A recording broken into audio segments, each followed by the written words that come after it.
Live from Liverpool, The Dark Paranormal, Season 19. Hello everyone, and welcome back to Episode 7, Season 19 of The Dark Paranormal. It's unbelievable that we're only 4 episodes, inclusive of this one, away from the end of this season and then the season break, and we look forward to Season 20. A monumentous season because, well, not yearly, but it is our 20th anniversary, so to speak. And we are working on a series of surprises and little things which I think will make Season 20 the best thing we've ever done. And I'm really crossing my fingers when I say that, because this last 2 weeks has been literally the phrase ghosts in the machine. If it could go wrong, it has gone wrong. But if you enter that mindset doing a show, it will go wrong. So I'm determined not to on this one. And this one is very special because it's very rare to receive a series of experiences from somebody who is highly qualified and educated, who is a rational skeptic, who then experiences something paranormal, and instead of trying to deflect it or try and find a rational explanation, they instead decide to dive headfirst into the topic. And you'll understand what I mean when I say they decide to dive headfirst in when you've listened to this episode. You could argue very easily, well, that wasn't the most terrifying of Dark Paranormal episodes. But is it one of the most interesting? I most definitely think so. And also how the experiencer explains their point of view throughout the experience, it does leave kind of a way that you, the listener, can decide just how terrifying this episode is. Do you follow the path of logic and rationale? Or do you see other things within the episode? It will be really interesting to hear your comments on it. And don't forget, the email address to do so is the same as the one that you would submit your experiences for Season 20. And that's contact@thedarkparanormal.com. And please don't forget, we don't mind the length of your submission. If it's of a certain length that fits the Dark Paranormal main show, it will find a place there. If it's shorter but still semi-long, it will be in a mini-sode. And if it's shorter, even a paragraph, it will find its way onto Dark Bites.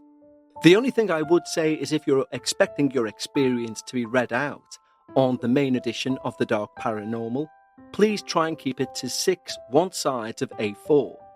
That way, it's a perfect length for us to run the show as we always have. That said, if your experience requires being, say, 10, 11 pages long, still send it in. Very occasionally, we may split an episode into 2 if we feel it's got that special something that I know our listeners would love to hear. Or if it's a tale which tells itself over those 11 pages, we may save it for the finale or for a debut. But either way, do not let the length of your experience stop you from emailing contact@thedarkparanormal.com with your experiences.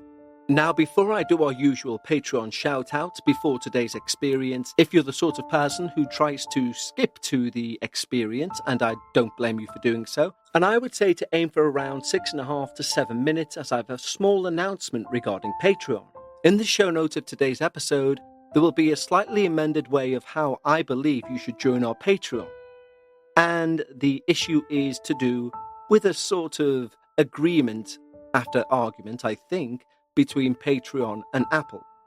So basically, if you subscribe through the app, you will pay more, and you might not get the tea you're expecting. To use simple truth with it, if you do it through the app, you will pay more to Apple. Patreon don't see any of that raise, neither do I. If you go on to a laptop or even on your phone to the Patreon site itself, and you log in there and you set up an account and subscribe doing it that way, you can then download the Patreon app and log in, and you'll be paying the normal price that everyone else has previously and have access to the tier you should. We were basically given as creators two options: one, to raise our prices to absorb the cost for Apple, or to take it on the chin and absorb the cost. I chose the latter because loyal listeners should not be charged because one company, the main company, has threatened to remove an app from the store unless they agree to this charge. So if you are thinking of becoming a new Patreon, and I'm about to explain the reasons why you should, look at the show notes and follow those instructions. Because we have built a wonderful community of like-minded paranormal enthusiasts just like you. And I genuinely, as I've said, believe it to be one of the safest paranormal discussion spaces online. Even today's submitter is a Patreon and signs off, like many of our Patreons do, with a thank you for making a space that's so welcoming and also safe. But I didn't do that. The patrons themselves made that happen. It's almost miraculous, genuinely. And I say that, as I've said before, as someone who has scoured paranormal forums that always end up in a hierarchical structure and some sort of fall apart at the end. This is not that in the slightest, it's the opposite. And when you sign up, not only do you receive everything that's on this main feed, both ad-free and before everyone else, but you can also gain access to the full back catalogue of Dark Bites, the weekly Patreon-only podcast, which is 30 minutes each week of the shorter stories we receive. And there is over 100 hours of stories you won't have heard. And a new one is released every week of the year, even on the downtime in between seasons. That's 52 weeks a year of a brand new podcast you won't have heard before. Head over to patreon.com/The Dark Paranormal and join our community today. Here are some of our wonderful new team members that have done that very thing.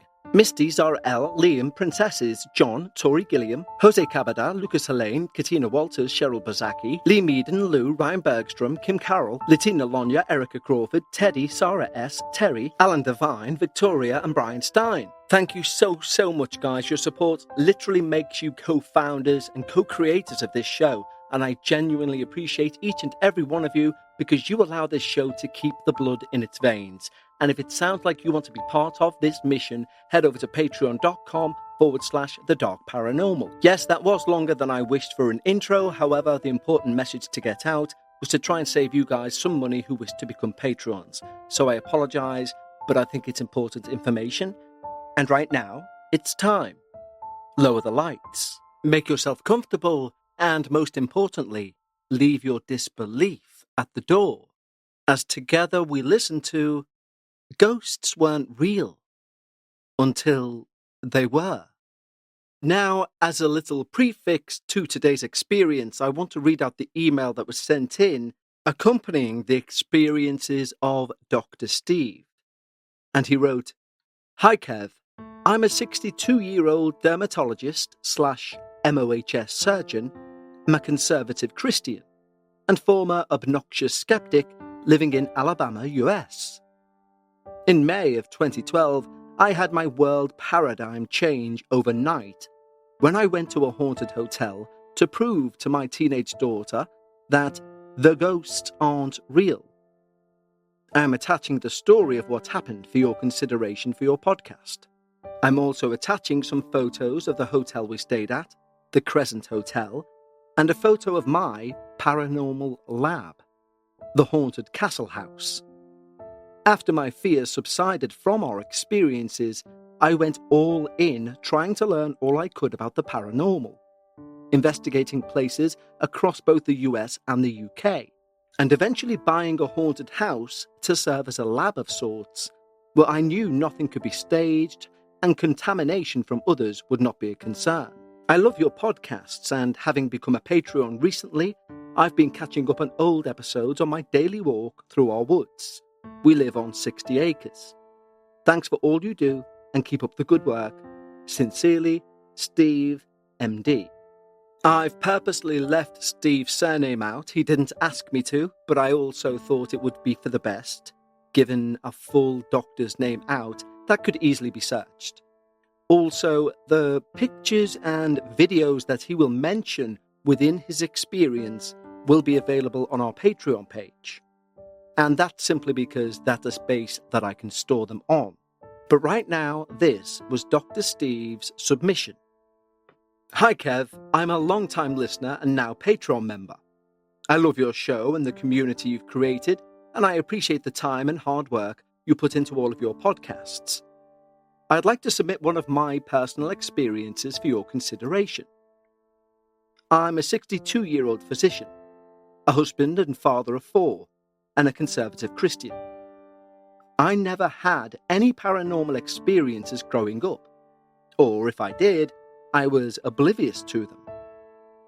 Our family, and my friends for that matter, never discussed the paranormal whilst we grew up. On rare occasions, Bigfoots or USOs or ghosts did come up. My dad would rather matter-of-factly let us know that these things simply weren't real. No big deal.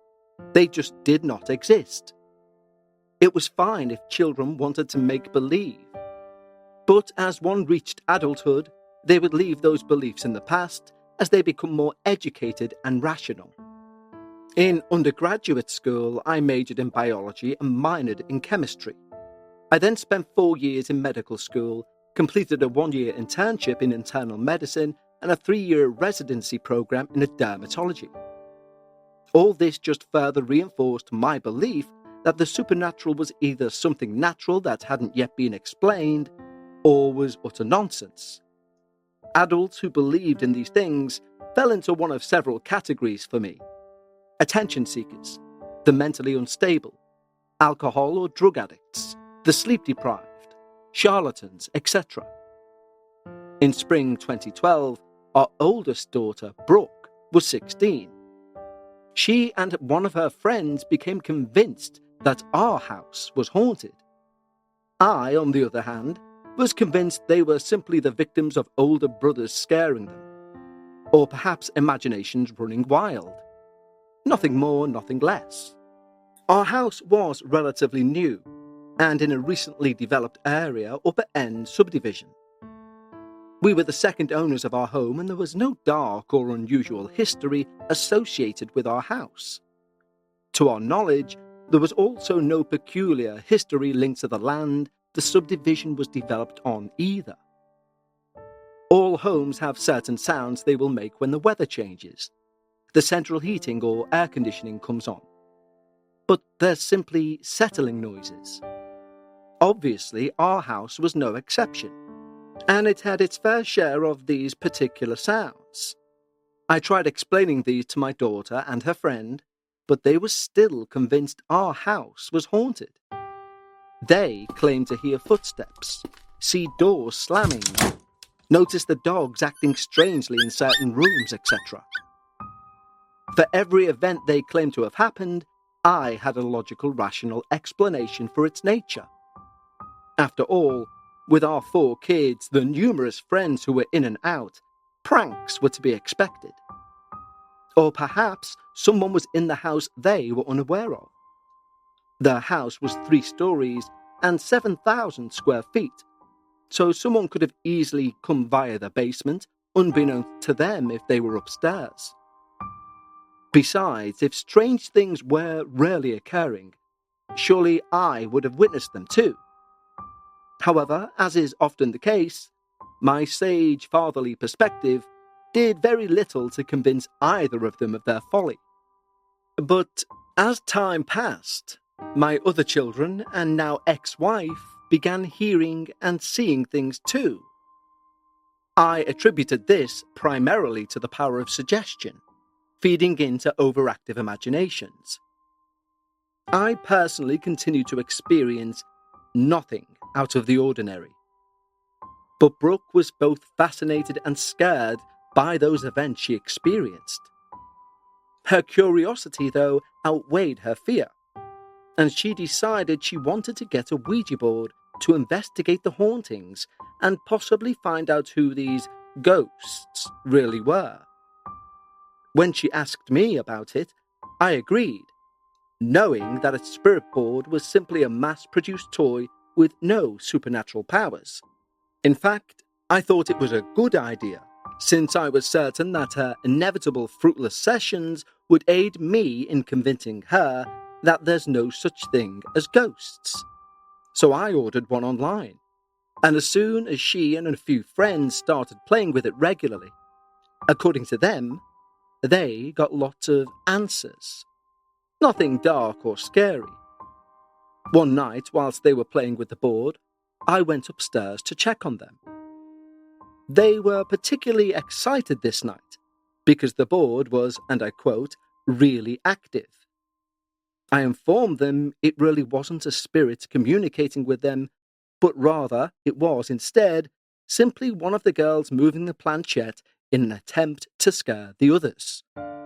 Immediately they all swore they weren't moving it, and that it definitely was a spirit talking to them. So I offered them a challenge. I said, if it's really a spirit, ask it to reveal my father's middle name. They gladly took to the board, and the planchette began moving and spelled out Bob. I triumphantly informed them that the spirit was incorrect and that the answer was actually Grey. I also pointed out that the spirit had failed to get even one letter right. I went on to explain the reason the spirit got it wrong was because none of them knew the correct answer, so they couldn't cheat. Of course, they discounted my explanation and said the spirit got it wrong because of my disbelief. My skepticism apparently had interfered with their communication with the spirit. I made some sarcastic comment to the effect that their spirit must be really insecure if my doubts prevented it from answering a simple question. This observation was met by more protests from the group and an insistence that I was the problem, not the spirit. So I left them to their game. Eventually, I decided my daughter was old enough that she needed to leave this make-believe world behind. Her belief in ghosts and hauntings had gone from cute to annoying. She had gotten her siblings and her mum to join in on this crazy train, and I was getting tired of having to continually fix make-believe problems. I decided the best way to prove that ghosts weren't real and were all in her head, a mere figment of her overactive imagination, would be to go to an alleged haunted hotel for the weekend. Here she could see firsthand that ghosts don't exist. Once she would realise the old buildings naturally creak, uneven floors can affect your equilibrium and perception, that old wiring make lights flicker, etc. All the ghosts of the hotel, and by the extension the ghosts of our house, would be quickly debunked, and we could close this chapter of her naivety. We decided on the Crescent Hotel in Eureka Springs, Arkansas, as our proving ground. It was billed as the most haunted hotel in America.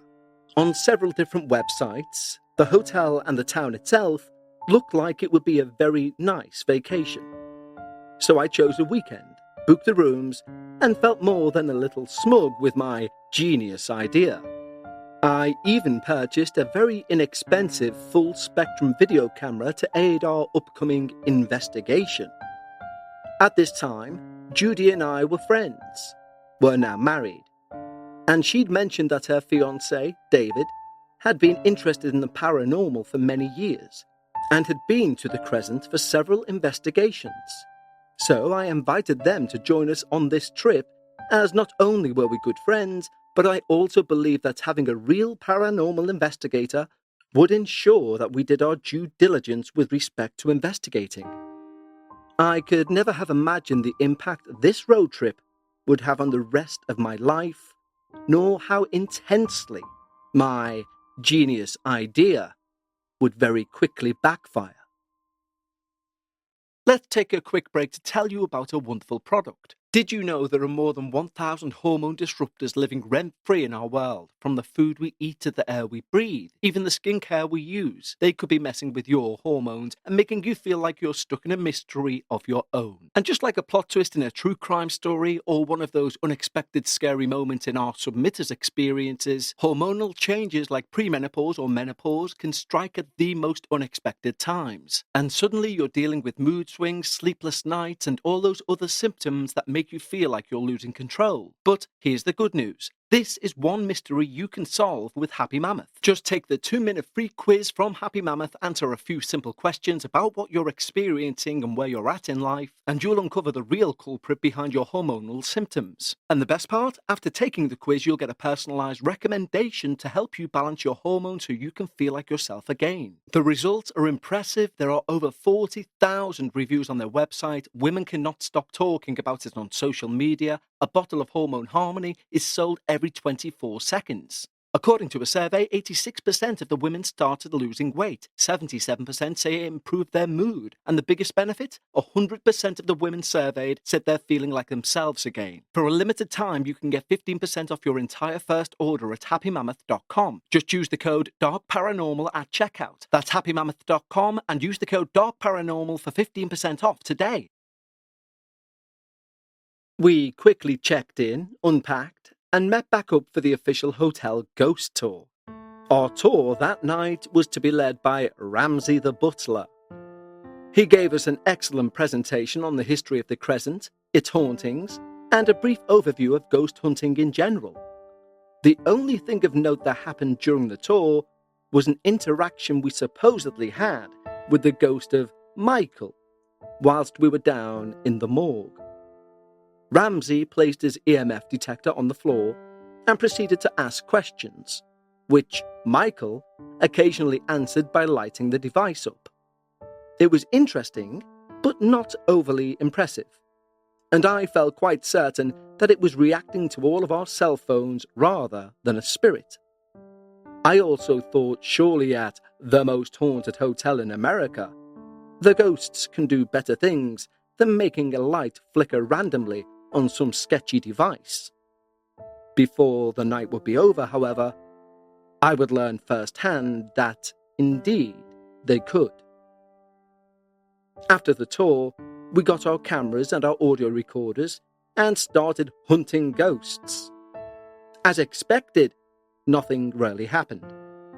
Eventually, we finished our hunting and we were ready to call it a night.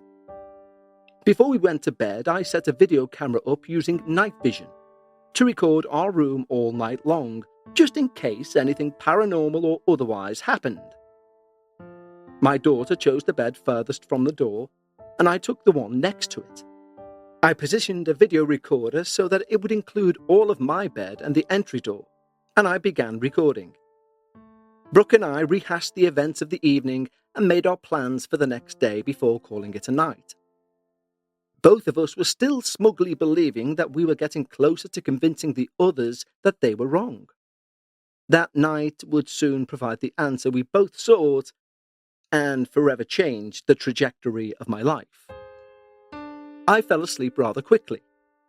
However, 3 times that night I was awoken. Twice by what sounded like chains jingling, and once by the fragrance of an older perfume being squirted directly up my right nostril. When I got up that next morning, I was a little embarrassed at myself. I thought, surely I must have imagined everything. I'd let Ramsay's tales and the ambience of the place get to me.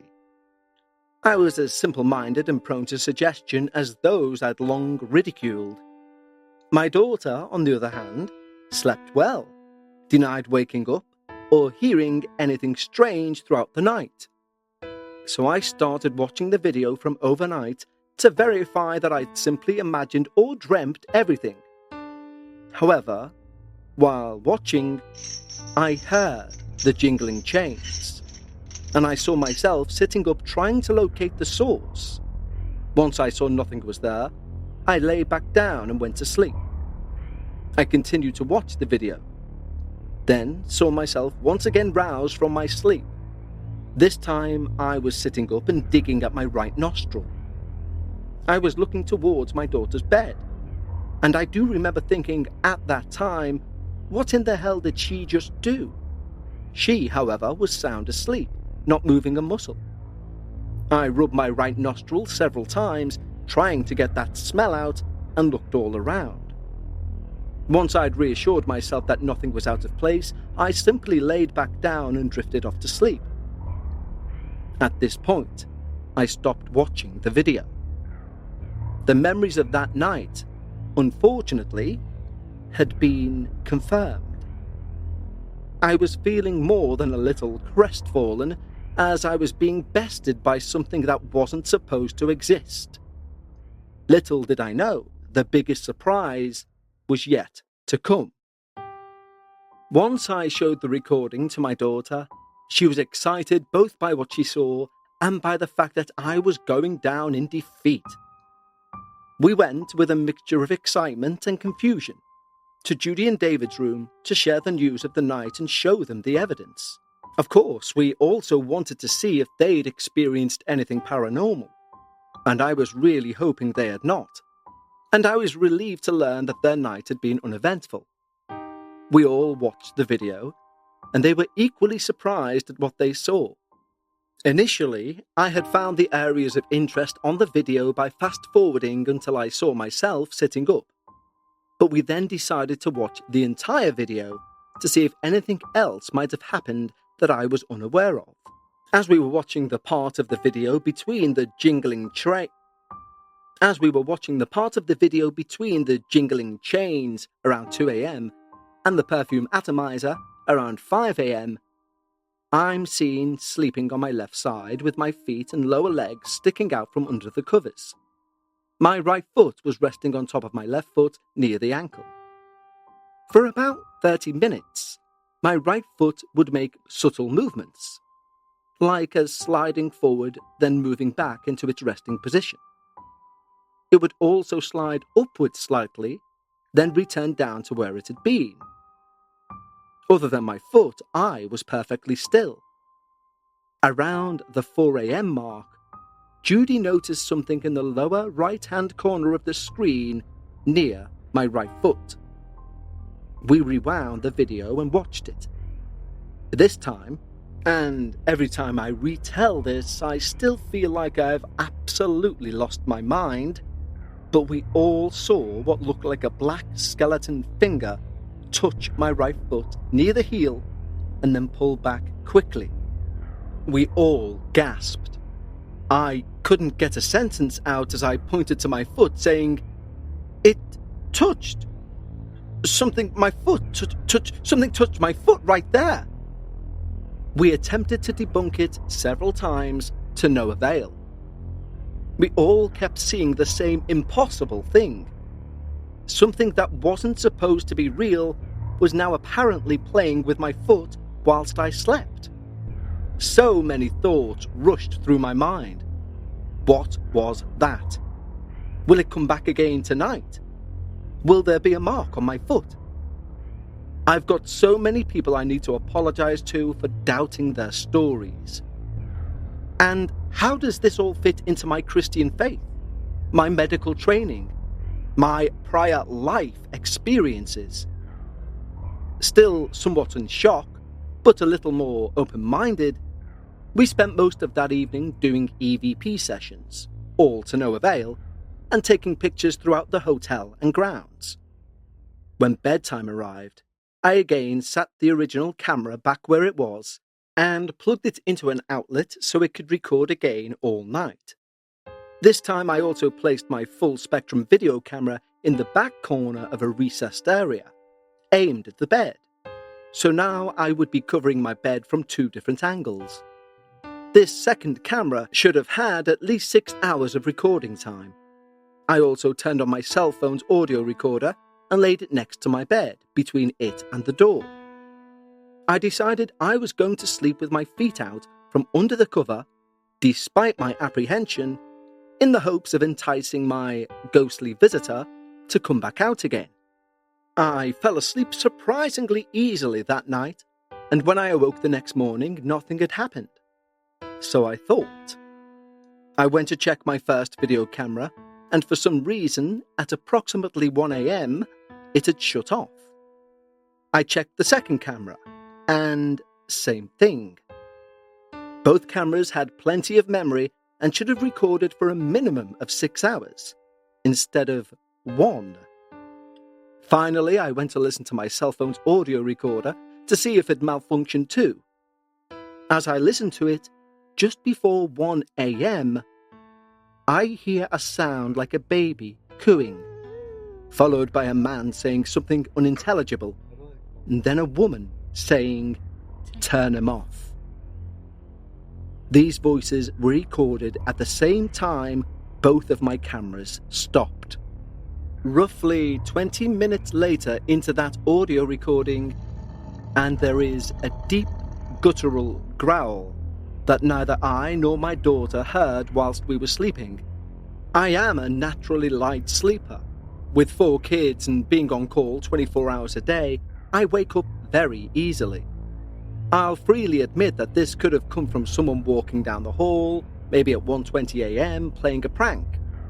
However, just the sound of someone walking down that hallway was audible. So it's hard for me to imagine that neither I nor my daughter would have heard a person outside of our door growling loudly. After seeing this video, Judy and David decided to also record their last night in hopes of capturing something too. They both slept relatively well, and they were pretty sure nothing had occurred. They were leaving fairly early and didn't get a chance to review the video until they made the 9-hour trip back home to Alabama. However, once they did, their video proved to be more disconcerting than mine had ever been. They set their recorder on a dresser facing the bed. While they were sleeping, Judy was on the edge of the bed furthest from the door into the room, and David was next to her. The camera went out of focus for about a minute. Then everything cleared back up. A few moments later, after this, it looked like part of the sheet on the opposite side of the bed, the side closest to the door, was rising up in a wave-like form several feet above the bed. On closer inspection, however, they could clearly see that the real sheets weren't actually moving at all. Nor were they. In actual fact, the sheet that was moving was translucent and clearly floating over the real sheets beneath. After several seconds of this movement, the top part of this ethereal sheet was pulled down and towards the head of the bed like a person would do if they were tucking themselves in for the night. They could then clearly see a third head lift up and quickly fall back down, as if the ghost had satisfactorily made its nest and was now ready to go to sleep. Judy and David were totally unaware anything had happened until they got home and watched the video. For those interested, the room they stayed in was 407. Brooke and I stayed in room 212. After this, Judy wouldn't sleep with the lights off for over a month, and her feet had to be securely under the covers at all times. After my initial shock, my curiosity overrode my fear, and I began investigating and researching the paranormal in both the US and UK. I eventually bought a haunted house that served as my paranormal lab. I would reach out to friends, and eventually patients, and somewhat timidly at first, share my stories with them. Some of these people I'd known all of my adult life, and we'd never discussed this topic. Almost every one of them followed up my story with, "Well, now that you've shared your story, let me tell you what happened to me one time." They said they never previously mentioned anything because they didn't want to be labelled as crazy. After this trip, activity continued at my house until we moved out 3 years later, and I started witnessing things there too. During those last 3 years, my 2 daughters seemed to be the focus of our ghosts' activity, and went from paranormal enthusiasts to trying to avoid it like the plague. I'd be glad to share more about that if you're interested. Thanks again for your wonderful podcast and giving folks a safe platform to share their experiences. Sincerely, Steve. Well, Dr. Steve, thank you so much for one of the most interesting experiences I think I've ever received. And kudos to you, because for a skeptic, especially a skeptic educated to a doctor level, to have their worldview shattered and then want to investigate it as opposed to subdue it, it speaks rather highly of your character. For me, your personality type coming through strongly in your... For me, your personality seems to come across strongly in your emails, and I think if we had more of the scientific community who were willing to say, I don't believe in this thing, but if you claim it's happened, or if you, as in your experience, gain an experience of it happening, instead of trying to rationalize it, you try and find why.